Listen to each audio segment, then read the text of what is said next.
And it's 7:11, at least for us in the Pacific time, which, in case you were wondering, my local time. What's up, peeps?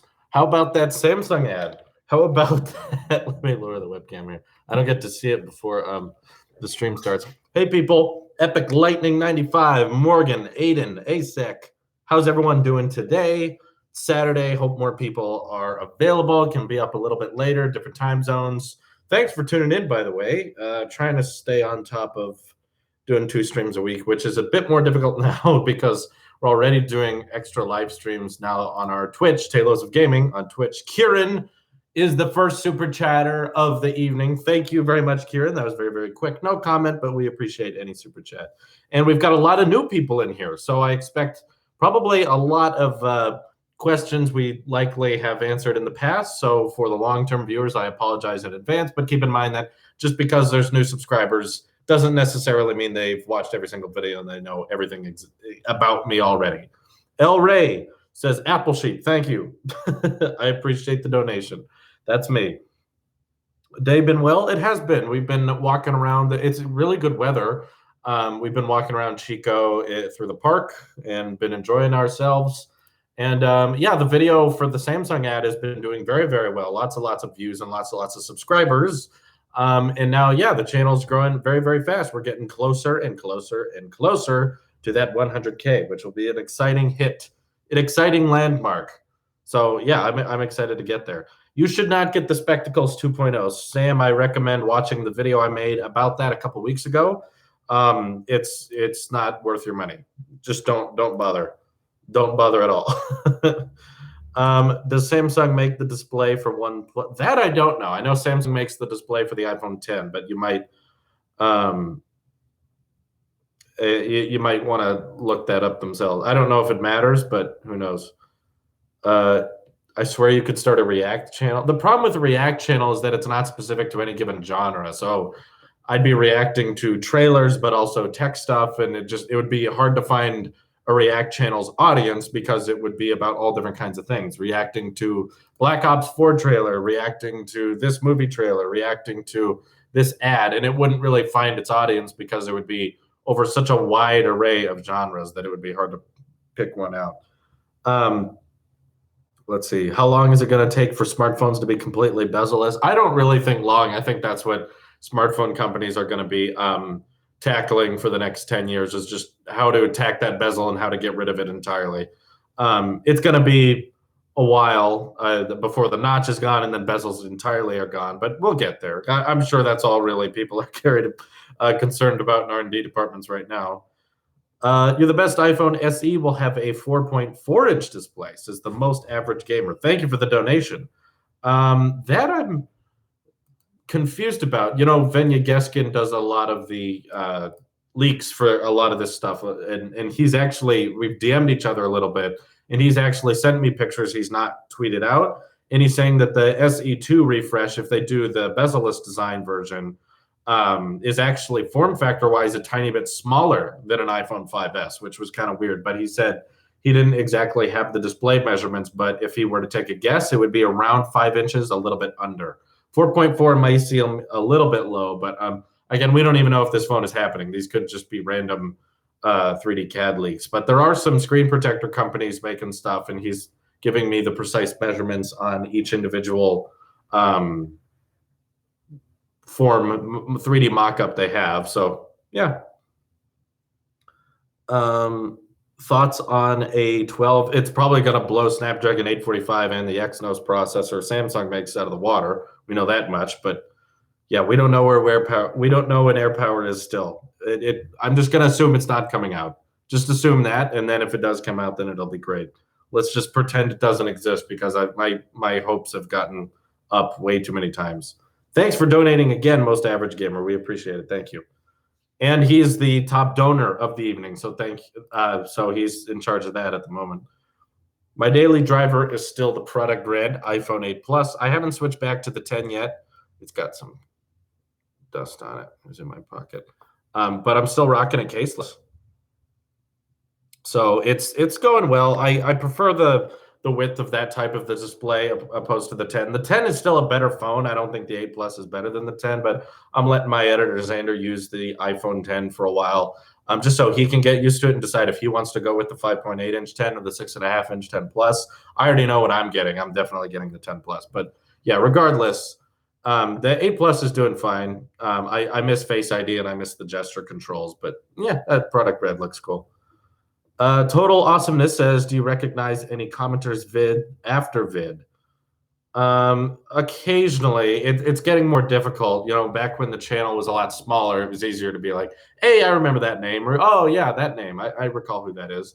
But more recently, there's so many people that are still present at every live stream or are still commenting on every video, and there's just so many people do that, though. I can't remember every name, so I apologize, but it's not possible anymore.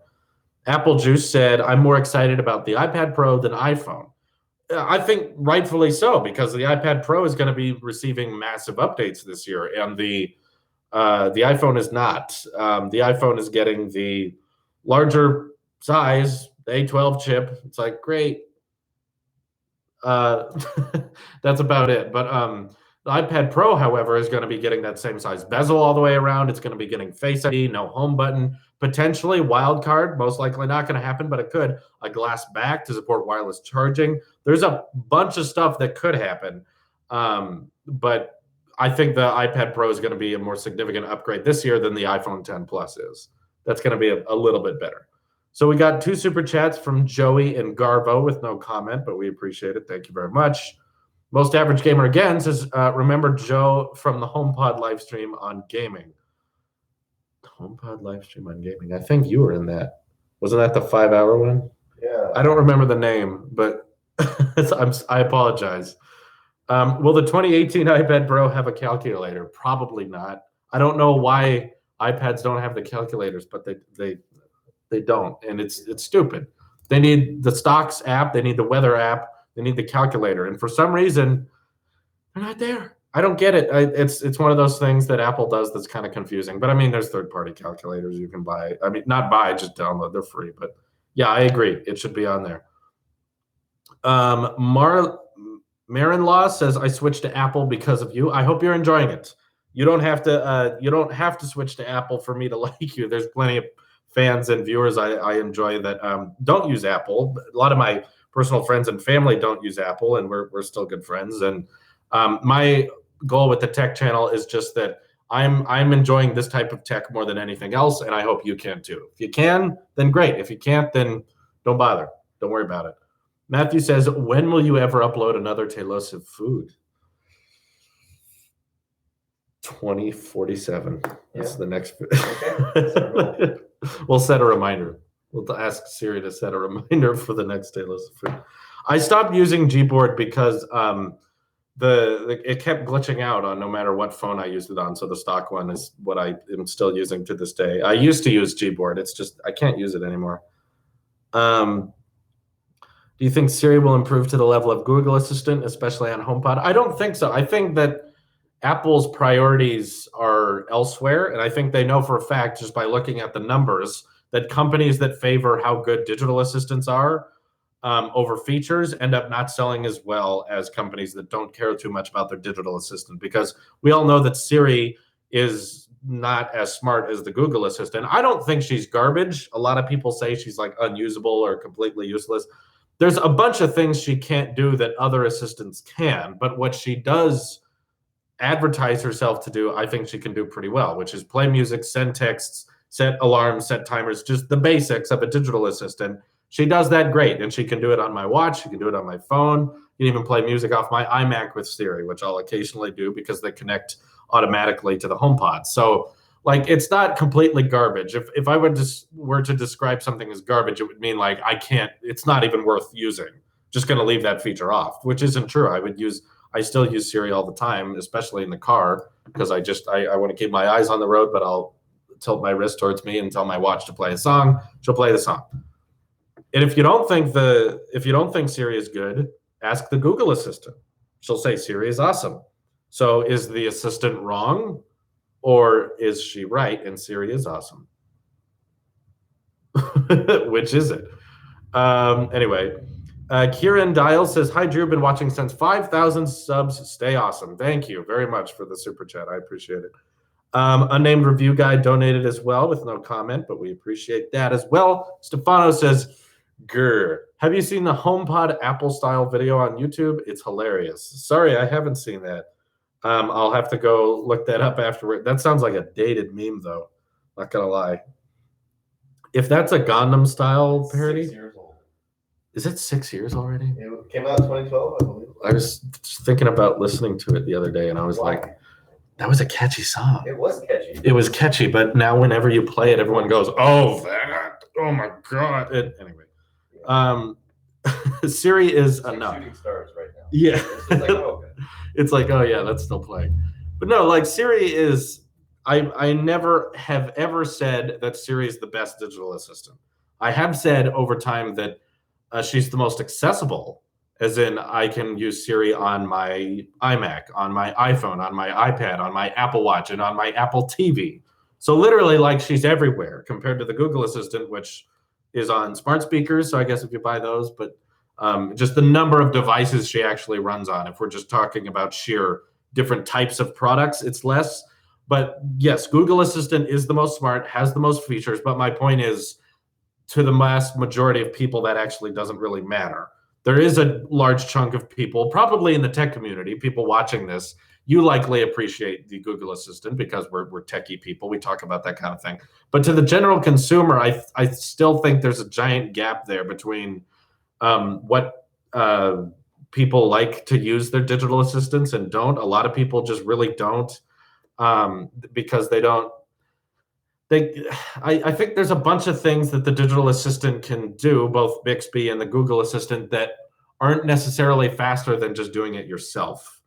Like someone was saying, like, can Siri do this? So they talk to Bixby and they're like, set my brightness to this and turn on the color temperature thing. And then it hears her and then it understands and then it changes. And I was like, just use Control Center. Like Control Center would have done the exact same thing in probably less time. And if you're around other people, you won't look like a crazy person. So for the mass majority of people, you can look at the product sales and look and know that the most popular smartphones typically have the worst digital assistants. So Apple's looking at that chart and saying, okay, so having a good digital assistant and good sales have no correlation because the Pixel 2 has the best digital assistant and it's built in with the squeeze feature and it's like all optimized because of Android, stock Android, and you're going to get Android P as soon as it's available on the Pixel, and yet they don't sell very well. They're not selling great. So that's how you got to look at it from the business's perspective. And also just keep in mind that if you do use your digital assistant a lot, that's great, but you're not the majority. It's not like Siri sucks and this is Apple's problem. It's like Siri sucks and they still outsell everyone. So imagine if Siri didn't suck, how much more they would sell. So yeah, regardless, it's very useless to a lot of people. It's very handy to some people. Tim Cook did even say that HomePod was never made to be a smart speaker. It's the DNA of Apple Music. I was noticing that they never actually, I think, call the HomePod a smart speaker. I think we dignify it as that, but when you think about it, I don't think Apple ever says, "Here's our new smart speaker." They was like, "We're introducing a new product," and yeah, the HomePods, I can understand people's frustration with them because I even have some frustration, but it's mostly with connectivity. You know, like it would be very nice to be able to pair the HomePod with my iMac via Bluetooth and be able to AirPlay stuff to it that way rather than just over Wi-Fi, and I can only use iTunes. But at the same time, I get what they're going for because they want to have the best sounding one to try to have more reasons for you to stick with Apple Music than Spotify. So that's the primary reason I think they're kind of keeping it closed down. But yeah, I totally get the frustrations with it. So when people are like, "Nah, I can't buy a HomePod because I can't connect it to this, or this," I get it. I'm totally with you. However, if you are an Apple Music user and you are within that Apple ecosystem, the HomePod is like this great, amazing addition because you can connect it via your iPhone or your Apple Watch, or you can just talk to it directly. It acts as a hub for all your HomeKit devices. So it's really I imagine why it didn't sell very well, though I did just read an article that it's selling actually pretty good. 600,000 units, which is only 6% of the smart speaker market, but 6% with being the most expensive one is actually kind of impressive. But yeah, the fact that it can control all of that along with Apple Music, and you can AirPlay to it. Like we use it all the time with our Apple TV. Our Apple TV is directly paired with the HomePod. We watch all of our stuff with that, and it sounds great. Takes up no space, opposed to other larger sound bars and sound systems. So it's really just kind of a love letter to Apple sheep. You know, like if you're a big Apple ecosystem fan, you have nothing but Apple products, then the HomePod is a great addition. But if you're not a part of that Apple ecosystem, maybe you have a diverse one with an Android phone and an iPad. No, it's not really worth it. Not a good idea there. Anyway, Gabrielle says, do you think Apple will put sensors and camera under the screen within 2 to 3 years? Okay. I'm going to predict, Gabrielle, that they're going to be near there. Or 2 to 3 sounds a little ambitious. I don't know if the notch is going to be completely gone by then. I think at least they'll start merging sensors together, like be able to combine the IR blaster and the eyesight camera in the same sensor somehow. I've heard them working on patents for that so that they can make them notch smaller. Personally, to me, that doesn't really matter because a notch is a notch and you notice it no matter if it's this wide or this wide. I don't really care about the size of notches, but I don't think the notch will be gone till I would place it more on 5 to 6. 2 to 3 is a little quick. I'd be kind of surprised if they could do that. Casey Sims says, Drew, you convinced me to get a MacBook Pro after my Windows died. I love everything about the Mac, and it is making me want to go full Apple. Keep it up. Well, great, Casey. I'm glad you're liking it. I'm hoping it keeps working out for you. Sorry your Windows died. And thanks for the donation. Appreciate it. Nate Reynolds says, how come so many tech tubers hate on the iPhone? It's an easy thing to hate on. Like if you're very surface level about it, and you don't really think about reasoning behind a company's decision, then it's really, really easy. It's really, really easy to hate on an iPhone because you can just be like, it's expensive. It doesn't have a headphone jack. There's noticeable things that you can just look at and complain about. Apple's always been great at being a company you can just hate. Ever since the 80s, they've done that. They've always made weird decisions that not everyone liked, but in the long run ended up being the smart decision. That's kind of the reason I think so many people hate on iPhone is because it's like in Apple's core to make the hardest decision that is the rightest decision. So removing the headphone jack is not an easy one because they know how many people are going to be upset about that. They didn't remove the headphone jack thinking no one used it. That was never like, hey, no one uses that anymore. Why do we have that? Let's just get rid of it. So it's very easy to look at companies like Apple that are constantly researching and developing and investing that require, designing all the software that you guys get for years and years and years for free. That all costs money, and that's why their products typically are so much more expensive. So it's very easy to just look at that and say it's because all they care about is money. They just want money. So that's obviously the only reason they want to do this. Whereas if you kind of open it up a little bit, you start to understand why they do the things that they do, and that makes a lot of sense when you think about it. Polymatter is awesome, yes. Nick Port says, third stream, I've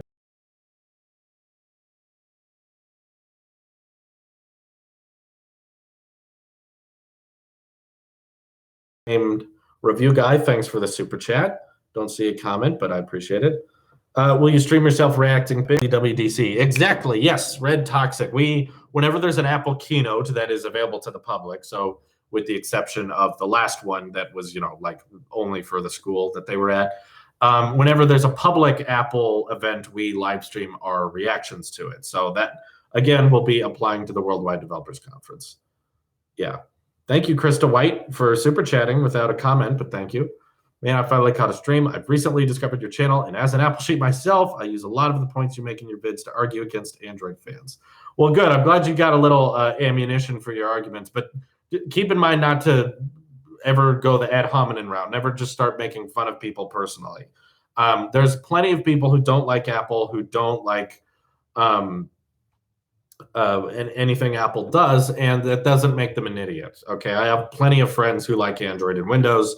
They're not stupid. They're not idiots to think that way. So as long as you're able to use my points in my videos in a way that is constructive, that tries to explain your point of view better, then great. But if you start going the route of you're an idiot, you're stupid, I don't want to be held accountable for that. Don't ever say that I called this person an idiot because I watched Tailosive Tech. I don't want to hear that I'm encouraging that kind of thing. The most average gamer says, haven't said anything in a bit. Thanks for donating. Let's see. It's unfortunate that the Essential phone isn't getting the credit for introducing the notch to the world. Shake my head. Well, James, it's kind of one of those situations where everyone knew what the next iPhone was going to be. So they just went ahead and beat them to it because we all knew the iPhone 10 was going to have a notch when the Essential phone came out. So it was kind of like that situation where 6 months before the iPhone 7 came out, we knew it wouldn't have a headphone jack. Then the Moto Z came out. They were like, oh, they beat Apple to it. Like literally people were like, hey, they removed the headphone jack before Apple. At the time, Apple hadn't removed it yet, but we all just knew it was going to happen.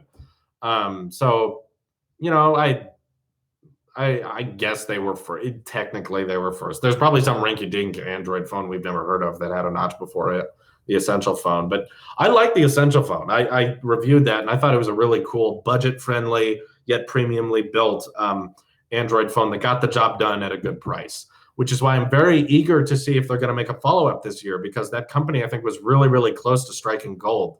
There were some very noticeable issues with that phone that I think wouldn't have been that hard to fix, and I'm hoping that this year they'll be able to fix it. So let's hope so.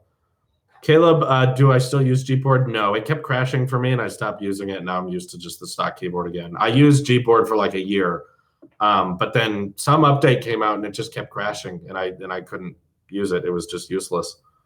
Thoughts on Apple Watch, AirPods, and iPad not facing any appreciable competition in the market at all? Thank you for the donation, Rishab. And yeah, there's not really, when you think about it, there's companies trying to compete with AirPods or the iPad. iPad's kind of a tricky one because the competition really isn't the same product. Most people who buy the iPad Pro will compare it to the Surface Pro, which I really don't see as a tablet.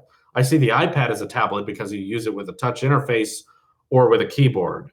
And a rare amount of people actually pair a keyboard with it. That's not that common. But with a Surface Pro, it's almost impossible to use that thing without a keyboard and mouse. Like basically anyone who buys a Surface Pro buys the type cover with it. I tried to. Back when I reviewed the Surface Pro 4, it was like, I'm going to go a week and try not to pair a keyboard and mouse to this and see if I can just use it as a tablet. I couldn't. Like no apps actually were able to work without the keyboard and mouse. And at that point, it's like, right, so if you really need to do productivity on it, you have to get a keyboard and mouse and use desktop class apps on Windows 10. Is this really a tablet, or is this just a laptop with a touchscreen? What's the difference? So I kind of don't really count that as a tablet. And then Android died. So yeah, a lot of people will just say Android tablets died is what I meant. A lot of people will just say iPads, AirPods, and Apple Watch. The only reason they sell is because they're Apple products. But my point is, there's clearly a market of people who enjoy that. I can't tell you how many people say, I have an Android phone and I use AirPods with it. That's a very common thing. I hear that a lot. And it's like people are in a market to buy these types of products that Apple's selling really, really well. And it just appears that really no one has been able to mimic the AirPods experience on an iPhone with an Android phone. Google tried with the Pixel Buds and they're really not good. A lot of people really don't like them. They're kind of the worst of both worlds between wired headphones and not wireless and trying to tuck them into the case, and just doesn't really work very well. Samsung, I guess, kind of has tablets, but Google just killed all support for Android tablets. So it's like, it's not really sticking that in there. But yeah, I kind of want them to have competition. I want something to be comparable to the Apple Watch. Right now, I think the closest thing would be a Gear S3 watch. But there's talk that the Pixel might be released this year alongside a Pixel smartwatch, and maybe that'll be good. But I don't have faith with Android Wear and Google making wearables. They don't have a good track record. They started making Wear OS and Android Wear type stuff in like 2012, and it never sold. And then the Apple Watch destroyed all competing watches. So yeah, I couldn't get into it. I don't see it working out for them. But I hope Apple gets some type of competition. I would like to see someone beat Apple at their own game, which I don't think anyone is right now. Nick Port says, "Why do you prefer the Plus phones over the regular sized ones?" I think it's because I have big hands. For one, like I like the keyboard layout on Plus model iPhones because it's just wider, so you don't have to be as specific when typing. It's a bit easier in the pocket to be like feel your pants and be like, "Yep, my phone's in my pocket." Something I've just gotten used to this size. Maybe I've just had it longer. Like I had an iPhone 5, that was my first iPhone, and then a 6 Plus, then a 7 Plus, then an 8 Plus, then a 10. So I've been used to this form factor for a very, very long time. It's also just a flat 1080p, which is easy to remember. It's like, okay, I can watch videos at 1080p, and that's it. So I don't know. Maybe I've gotten used to it. I kind of got used to the 10, but over time, I started quickly realizing that the 10 was just a little bit too small and I could use the plus size. So I'm excited for that. How come you used to use Gboard? I thought Gboard did a good job at being a swipe keyboard while also imitating the iOS keyboard. I think that was something Google really did right with Gboard, was mimicking iOS's look. They didn't try to convert you into an Android phone with Gboard. And it worked pretty well, and you can search GIFs and links within that keyboard as well. So they'd added some cool features, but swipe, I realized I wasn't really saving much type on anyway. Thoughts on Google leaked selfish leader internal video, estimated iPad Pro ship date. I just saw a headline about the selfish ledger. I'm sorry I didn't see the video, so I don't have thoughts on it. Thank you, Apple Juice. But iPad Pros should probably be available not long after WWDC. From what I recall last year, the keynote ended and you could immediately order the new iPad, which I have on my desk now. This was available like right after the keynote. So I imagine it'll likely be a similar situation unless it's something fancier. Maybe it didn't work. Maybe it doesn't work the same way. But I imagine the iPad Pro should be available to order right afterwards and then be delivered within a week. I hope they can work on Apple Music now. Derek, they're putting a lot of work into Apple Music, and a lot of people are still going for it. So I think they're doing okay with Apple Music. Services for Apple is at an all-time high. They're still rising that. Let's see. Hey, Viper's in the chat. Thanks for joining. Thoughts on, I don't know what that is. I heard, by the way, in the whole people asking about Yanny or Laurel, I heard Laurel. My parents heard Yanny. My sister heard Laurel. But yeah, that's the end of that discussion. It's a stupid little internet thing. Like, how will Thanos divide us? Oh, he'll just kill everyone who heard Laurel or Yanny, and it'll just wipe out half the earth. There we go. Pixel phone has better portrait mode on front than iPhone 10. Sure. Yeah, I could say that. I mean, it's pretty good. Instagram does a really good job too with the built-in focus feature. Also, that Google camera portrait option is an APK that you can actually install on any Android phone, so it's not even exclusive to the Pixel. But yeah, it's something any Android phone can have. But yeah, the iPhone 10 is, I don't think it's like worth phone purchasing over. I don't think if you're comparing an iPhone 10 and all its features and a Pixel 2 and all its features, you shouldn't go with the Pixel just because the front-facing portrait's a little better. It's really like, for what you're losing out on, not worth it in the long run. First of all, you're getting 2 years of support, then they're going to discontinue it. Then their display issues they've already had. I just used a Pixel 2. I was at Best Buy recently, and I just used it, and the colors on it just look weird. The bezels don't look as good as an iPhone 10 at all. Every time I switch to an iPhone 10 from my iPhone 8, I'm always amazed of the contrast ratio and the pixel density. And on the Pixel 2, everything just feels off. And then you're not getting the wireless charging. You're getting the Snapdragon 835 in 2018, very, very delayed. So yeah, there's so many reasons not to, that just being like, well, the front-facing portrait's better though. It's like, yeah, it is, but just that don't buy the phone over that.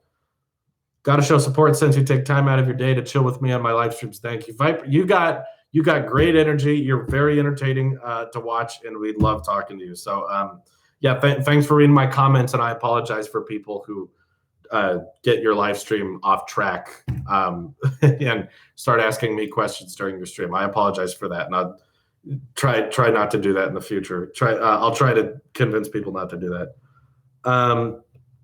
Let's see. I asked if my sister, if the iPhone 11 came out, she were to call it the 10 one or 11, and she said she would call it 10, not 11. Oh God, the naming is terrible. God, the 10 really throws everything off now. I know what they were trying to do. They were like, it's 10-year anniversary, so we got to make it special. So they make it this X, and everything's fancy now. But it's like now it throws off next year's iPhone. It's going to throw off the year after that iPhone because I heard they're going to just keep calling it the 10, but it'll be the new 10. So you know what new 10 means? It means we're not going to refer to it as iPhone 10. We're going to refer to it as the 2018 iPhone 10 Plus, which is just, it takes so much longer. And yes, half the people who read about it just call it iPhone X. Like you could watch an ad or read an article about the iPhone 10 and you're still convinced it's pronounced iPhone X, which again, when people do that, I don't get mad because that's Apple's fault. Apple made everything so complicated and hard to understand that they're like, no, it's actually 10, but you only know that if you watch the commercials or the keynote. If you just watch or read about an article, you're going to read it as X. So, all right. Nick Port says, last question for you today. If Apple made their own app/website for online video content, would you stop using YouTube and upload on that? And do you think it's a possibility for Apple to do? So that's a big ol' depends, right? So there's a bunch of asterisks I'll apply to that. So if you're talking about if Apple made something that paralleled YouTube, so if Apple made something that anyone could upload to for free, which is kind of out there, would Apple do that? But you can upload to it. You can monetize it. There's a big amount of questions that go around with an app like that. We're still experimenting and realizing that Twitch is a really, really great alternative to YouTube in terms of gaming. So like we have a Tailosive Gaming Twitch now, and we don't have as many followers over there, so the chat rooms are a lot less empty, but a lot more people are able to donate because it costs them nothing extra. If they have Amazon Prime, they can use Twitch Prime, they can watch an ad and earn bits, donate those bits to us, and then we make money off of those. So it costs a lot of the viewers nothing extra, but the creators get a lot of support. So Twitch was a great alternative. Also becoming an affiliate on Twitch was a lot easier because you only need 50 followers, an average of 3 people a stream. Whereas on YouTube, you need 1,000 subscribers, 4,000 hours of watch time in the last 12 months. And on top of that, we have that eligible on 3 other Tailosive channels, and they haven't approved that yet. YouTube still hasn't approved us to make ads on there. So yeah, it's kind of all over the place. So Apple's, I'm sure, would have their own set of rules, and if you could list me the rules to them, maybe if it was better, it would be worth switching to. But we have such a large audience on YouTube, and so many of our followers on YouTube. There's not really a possibility that we would at least quickly abandon YouTube and stop uploading to it. I think even if we were able to make a good amount of income and make a good living off of some other site, doesn't have to be Apple's or anything. If we started uploading over there, we'd probably still keep uploading to YouTube just because we have such a large fan base here. And moving fan bases always takes time. It's never an overnight thing. Like so many people know we have a Twitch page, and yet there's only like 300 followers, even though like our gaming channel has 3,000. So it's like moving people to a new platform is always more complicated. Does the Tailosive Tech channel have an email for contacting and communicating purposes? It should be in the About section. But yeah, I don't, Nick, to answer your super chat, I don't think there's a possibility that Apple could release a video distribution platform that I would suddenly just ditch YouTube for. Maybe if they did make a really good one, I'd upload to that as well. But YouTube's still our biggest audience, and you got to cater to wherever the money is. So YouTube is the biggest one for us. So I don't see us just ditching YouTube.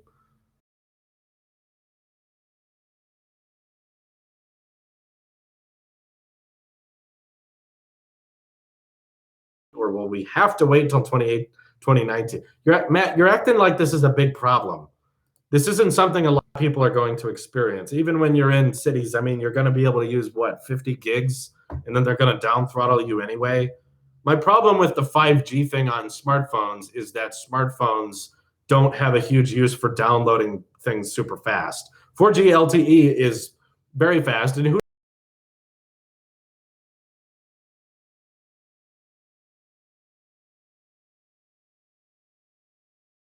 acting like it's this deal breaker. Like I'm not going to buy an iPhone because I can't get 5G. Like it's, what is it with? Are you downloading apps in 10 seconds instead of 30? Like we're saving a microscopic amount of time. When you watch a YouTube video, you're maxed out at 1440p. Okay, you don't need a gigabit to watch a 1440p video. On Netflix, like I don't even know if smartphones can run 4K on Netflix, but if they could, again, they don't need a gigabit. It's very, very, very overkill to give gigabit speeds to a smartphone, I think, because people aren't like downloading apps that are gigs and gigs and gigs constantly. Most of the apps people download are like under 100 megabytes. So it'll be cool that it downloads quick, but I'm not like one of those like, oh, this is going to change everything. Like, oh man, I can't wait to see what gigabit can offer, because we can't even get 5 bars of 4G LTE everywhere. So imagine how scarce 5G is going to be. Like I would rather cellular companies focus on getting 4G and LTE speeds in more places than making small amount of spaces with 5G, because who's going to notice? Even if you had 5G, I bet 90% of the users wouldn't notice their internet's any faster.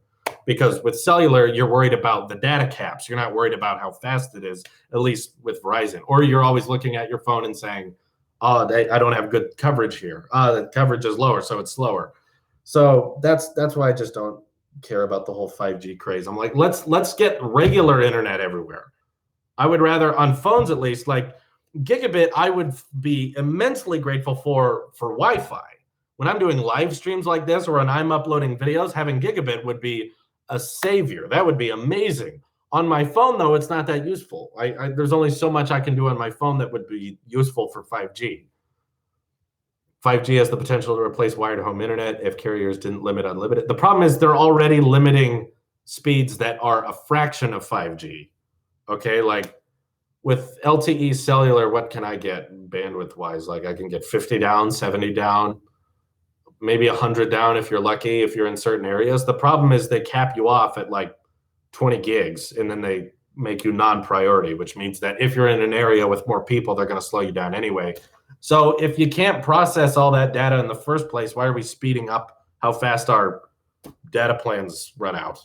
So I think we need to conquer the unlimited market before we conquer the gigabit market. It just seems like a pointless battle.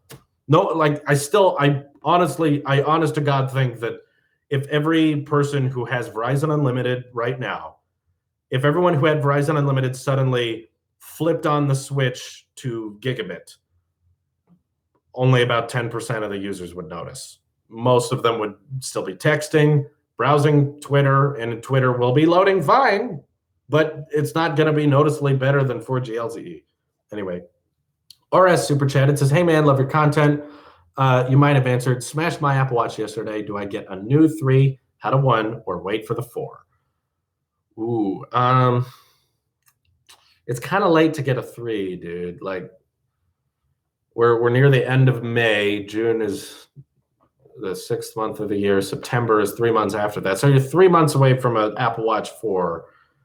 I would say using no watch kind of sucks, but if you can afford a newer one, maybe just spend a little bit of money on a refurbished Series 1 to hold you over until the 4 comes out. That way you have some extra money for when the 4 does come out and you can see if you want it. If you don't want it, then I mean, just stick with the Series 1. But other than that, you know, I don't know. I don't think you should get a 3 right now. I think it's too late to get a 3. See, if I was sponsored by Apple, I wouldn't be allowed to say that. Anyway, it kills these ISPs. Yeah, I don't like. That's a good point, Matthew. There's really not a good internet company. Like you kind of have to use their best option you have, but they all still suck. Like Xfinity can't offer us more than 30 upload, which for our needs for a YouTube business, we could use a lot better than 30 upload, yet that's the best we can do. And they're available everywhere and the prices are okay, but you know, customer support's not that great.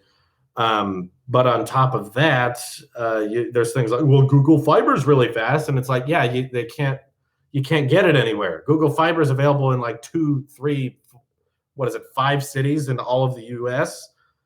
Yeah, and Xfinity goes off sometimes. It's unreliable. AT&T is maybe a little bit cheaper, but the speeds are way, way, way, way, way slower. Cricket's good, but is the Cricket's more affordable? But what kind of coverage and what kind of speeds are you going to get? Because 4 bars on Cricket is going to be very different than 4 bars on Verizon. So there's not really an internet company that's like, that one's the best no matter what. No matter what, this one's glorious. There's some that are like, we offer good deals, but it's usually at the compromise of the service and coverage. If you want a good coverage, you got to deal with an expensive bill. If you want a good deal on your bill, you're going to deal with crappier coverage, a bit not being as fast. I think Verizon is the best for coverage. It's very expensive. You're going to be paying for it though, compared to Cricket, Republic Wireless, all those smaller carriers are going to charge you $10 a month. Verizon's going to charge you $300 for your family plan. So yeah, you kind of get what you pay for, but like Verizon's website's confusing. They've got 30 million passwords you have to go through. It's like, I have one password for my bank account. That's my money. That's my accounting number, my routing number. That's one password. And yet Verizon makes you have like 9 for your phone. What about my phone number has to be so tightly secured that no one can? Ugh. How much is your internet per month? Any cap? We used to have a cap until we found out via a very hard to find link that we could get Xfinity Unlimited. But for the first 3 months of Xfinity, we had a limit to a terabyte. We couldn't use over a terabyte a month, which we always did. So we ended up paying overages. Our internet a month is about, back then it was 60 a month. Now it's about 110 a month, but we get 250 down and 30 up. It's not the best. I understand that there's plenty of better internet providers out there, but this is the best possible internet we could get in Chico. There's no better provider. There's no one else we can go to that would provide better speeds. And we're very aware. We've looked, believe us. We've called a lot of people. How much do you spend on Apple products? Kind of complicated because I sell a lot of them. So like, I spent on my MacBook from 2016, I spent $2,000 on it, but I also just sold it for $1,400. So I used it for 2 years, but then got more than half of the money back on it.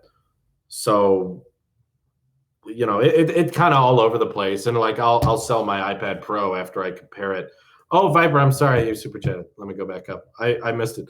Next product category for Apple, not AR glasses. Oh, I gotcha. Yeah, that's a tough one. I want to say car, because that's really the only other thing I can think of. They may diversify the HomePod lineup, but that doesn't really count because it's already a new product line. So if we're talking just brand new product line from Apple, I would say that AR glasses, which you mentioned, and the Apple Car are more likely than those are probably more likely to happen than the iOS Mac OS crossover device. I think the problem with the idea of people, you know, a lot of people are saying they need to make an iPad running Mac OS or a MacBook that runs iOS, and they need to find a device that's kind of a jack of all trades, is that in order for it to be a good spec device that's good at being both an iPad and a MacBook, you have to have the specs for the MacBook, which makes it a very expensive iPad, but you're lacking on that design functionality of a regular MacBook, which is primary focus being light, portable, efficient. You keep compromising on both, which means that typically you're not going to be saving money by buying a MacBook / iPad, the MacPad, whatever you want to call it. You're not saving money. You're just basically buying both and combining them. Meaning like, while a lot of you may think that's what you want, a lot of you may think like, I just want a MacBook that can also run iOS with a touchscreen and it can also do both. While that may sound cool, I think being able to power iOS and also have a decently powerful MacBook, it's going to end up costing way more than an average MacBook. So like it would be more money than that device would be if it was just a MacBook with the same specs. And it's way more money than an iPad would be with the same specs, except it's going to be this awkward design middle ground of a bulky, heavy iPad and a awkwardly chunky looking MacBook. Like that, I think there's a reason Apple hasn't made it yet, and it's probably because there's not a safe or efficient way to do it yet.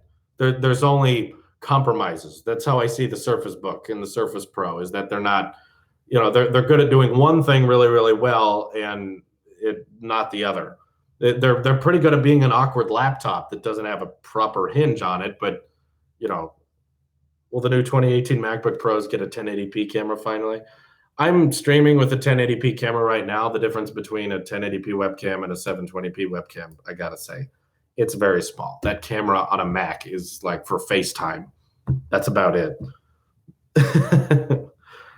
I'm Gloria Berger.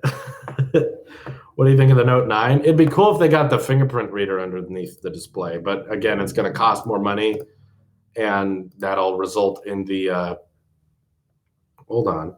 Gabrielle, I'm sorry, I missed the super chat. Will Apple AR glasses be like Tony Stark's in Infinity War? Probably not exactly, but they'll probably go for something like that. I personally don't think Apple AR glasses will have much of a UI. I think they'll be very primarily about displaying content, not really interacting with it. I think it'll be an accessory to your iPhone, not a replacement, because, hey, I want to show someone pictures. Let me take my glasses off. Hey, time to take a picture of everyone here. Oh, wait, I have to take the glasses off. Oh, it's just, I don't think it can replace the smartphone. It can help the smartphone, and it'll be good at displaying content, adding external monitors that aren't there, adding pop-ups and holograms to your Apple Watch and stuff like that. It'll be good for that, but I don't think they're going to have much of a UI. If there's a UI, it'll be very minimal, kind of like the Apple Watch. Apple Watch is very good at displaying notifications to you, delivering your content in a quick and effective manner, but not really as much are you like just tapping away on here, texting, browsing, social media, just checking stuff. Like you don't spend a bunch of time watching videos on your watch. Like it's more of a display content and then get out of the way. I imagine that's what the glasses will be for. Yes, I'm excited for iOS 12. Yes, if that's what you're wondering. Batteries become more efficient. They gotta wait till batteries can get very small and CPUs can be very efficient for glasses. That's for sure. I don't know that anything will ever be able to replace a smartphone. I can't think of a better way to create / edit presentations or other documents on the go, except with your brain maybe eventually. Even that I don't think would work as well, because our smartphones are an escape for a lot of people. They're socially acceptable. You talk on the phone like this, and you sit in an office, and this is your default position. You have something to look at, whereas it'd be very, very complicated, even if, say, the hypothetical tech existed that you could program it all into your brain. You'd be staring off into space, which wouldn't be as socially acceptable. There's not a tangible thing for you to hold and interact with, so you'd just be talking to nothing. If you're on the phone or if you're texting, people aren't just really going to want to sit there. Even when the technology is ready to be implemented into our actual biology, the legal battles companies are going to have to deal with is, I think, going to delay that type of tech 10 years. A lot of people who say that the next thing in tech will be embedding it in our brains, I really think that's a long ways away. I don't think that's anywhere soon, especially on the consumer level. Maybe adopting things into the brain for people who have issues, biological problems, and putting computers in the brains for that kind of thing. That's a lot more doable, but not for consumer level stuff. I think it's going to be very difficult to find something that can replace the smartphone. I think we're a ways away from that. And I think that Apple's constantly trying to figure out what that is. There's a great video called The Grand Theory of Apple that Polymatter made that explains that Apple is a company that's different from others because they're constantly trying to find the product that's going to kill the bestseller. Like the Apple Watch is made to let you use your iPhone less, and the iPad is made to let you use your MacBook less, and the MacBook was made to let you use your iMac less. So everything they make and everything they build upon is all in efforts of getting technology out of the way, having less things for you to work on, having less stuff to buy. So if they can find something that can replace your iPhone, I'm sure they're going to release it. But I'm guessing because they haven't yet, there's a reason why. Are people just saying true? Yes, I watch Black Mirror. It's a good show. Some of it's good. Grand Theory of Apple is a really nice video today. I watched Apple as a gaming company. Yes, that's also a very interesting one. If you don't think Apple's a gaming company, please check out Polymatter's video on Apple as a gaming company. 18-watt fast charger being included with iPhone, true or not? Obviously, no one knows, but I would like it to happen this year. I really would, but I'm not holding my breath because last year they said the same thing. Around this time last year, they said the iPhone 10 was going to ship with a fast charger, USB-C to Lightning, and we all know it doesn't. So I feel like we could be getting our hopes up. It should, if that's what you're asking. I think it definitely should come with a fast charger, but will it? Yeah, I don't think so. Let's see. Fast charger would be nice. A lot of people complained about that. Apple is everything, and everyone wants to be Apple. Everyone wants Apple's loyalty. Everyone wants Apple's sales. The fact that they can charge $1,000 for a phone and it'll still be the top selling one. So many companies want that. They always have to lower their prices to get people to buy stuff. It's tricky. What if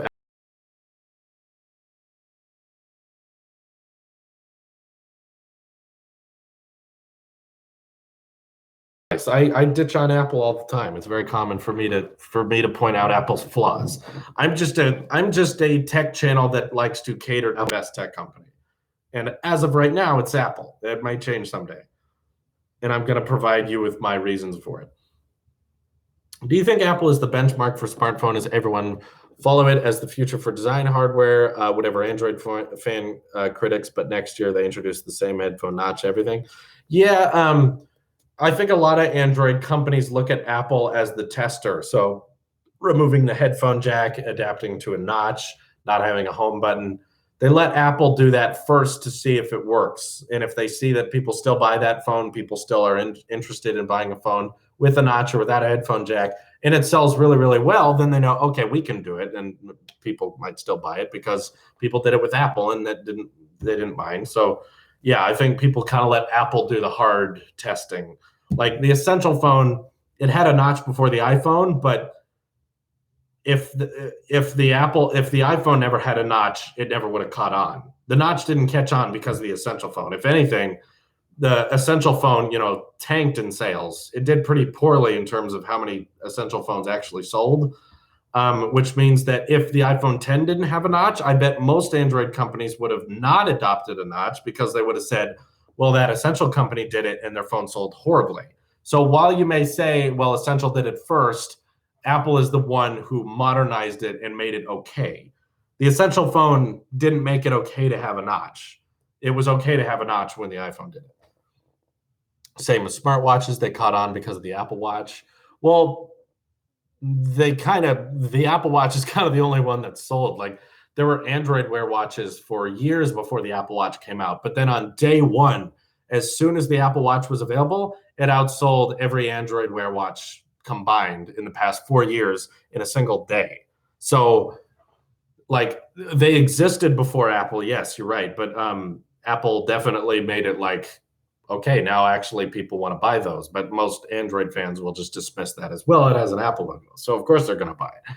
And I just think that, a lot of people go that route of just like, well, it's a cult of stupid people and that's why they buy it. But the problem is, my problem with that argument is there definitely is certain like demographics, different genres of business out there that literally just make good money because of the logo and just the brand recognition. That is a thing that exists, but I don't think it's ever to the scale of that as the richest company in the world. Like there has to be something different than just a logo when this is something that grandmas buy, kids buy, teenagers buy, dads, everyone buys it and enjoys it. And it's not, I don't like it comparing it to like Supreme. This is just like Supreme. They buy it because of the logo. It's like they sell, they do okay, but it's not something that everyone is buying into. It's something, there is a community there for it, but Apple is such a vast, such a wide-reaching company, reaching into so many different markets, so many people buying into it. It has to be more than just a brand logo. I think it's safe to say there's a difference there.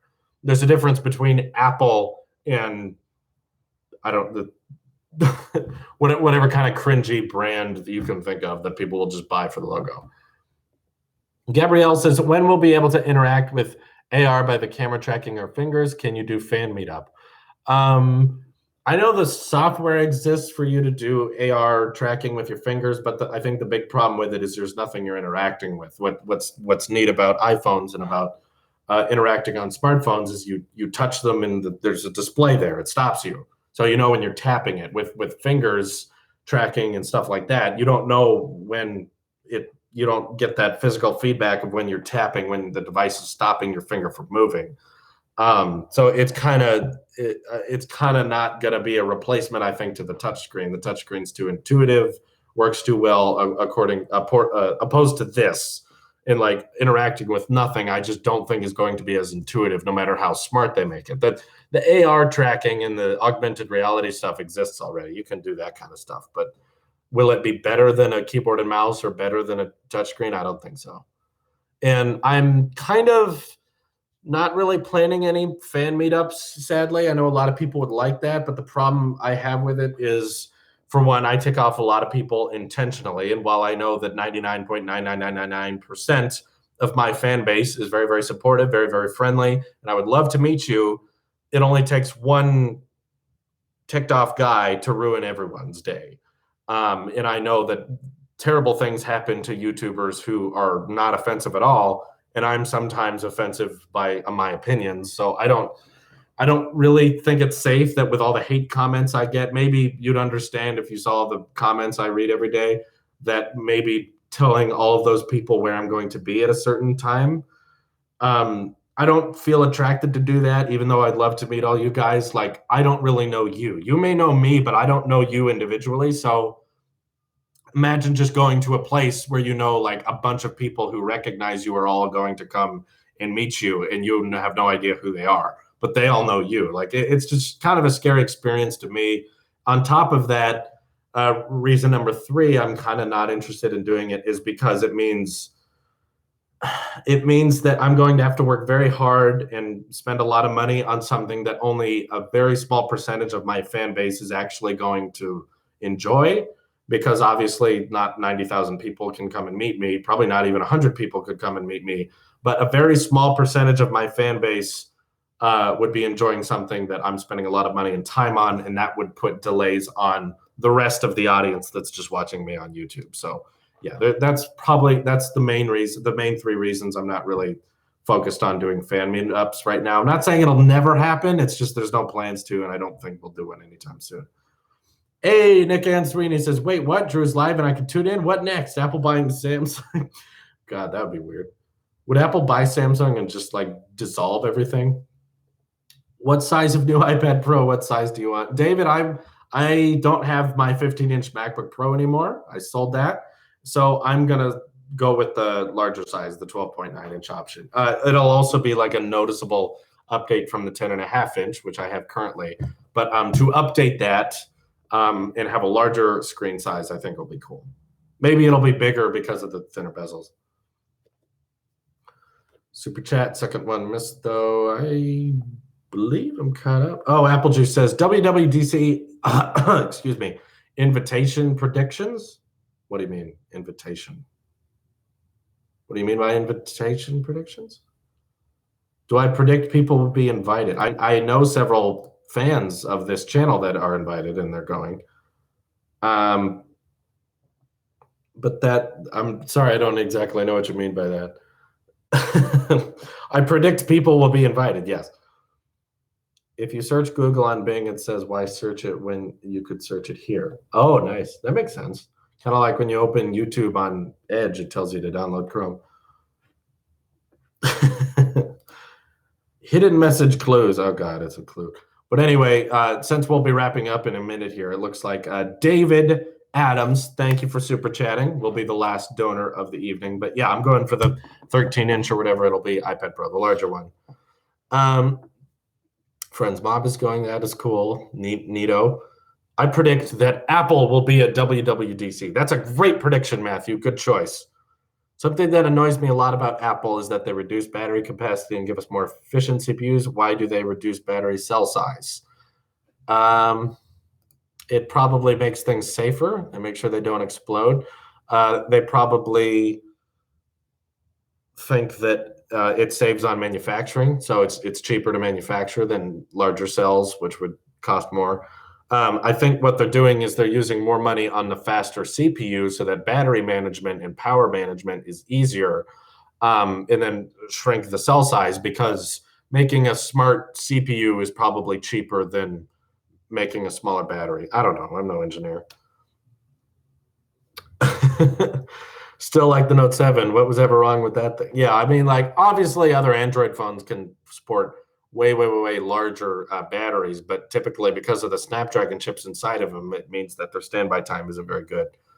But anyway, thank you guys for all of your donations and all your comments and your questions. We've come up on our hour for today's live stream. It's already gotten dark. It was kind of bright at the beginning. But keep in mind, if you didn't get your comment answered, and if you want more live streamable content, we have a Twitch account where we play a lot of games. It's a lot more laid back. It's a lot more casual. Not that everyone would be into that, but I just thought I'd let you know because it's a great way to support us. Kieran is the last super chatter of today's live stream. So thank you, Kieran Dial, very much. I'll put the link in the chat there if anyone wants to check it out. By the way, if you have Amazon Prime, you can support us with free money just by subbing with Twitch Prime. We get, and don't do it until we're live, because when we're live, there's special animations that are Apple themed that show up on the screen. There's a special one for 2,000 bits. Whoever donates 2,000 bits is in for a big surprise. It's going to be awesome. Anyway, Marlon Law, super chatted. Thank you very much for being the last. David Adams, once again, I misspoke. My bad. Is the last super chatter of the live stream. So thank you guys very much.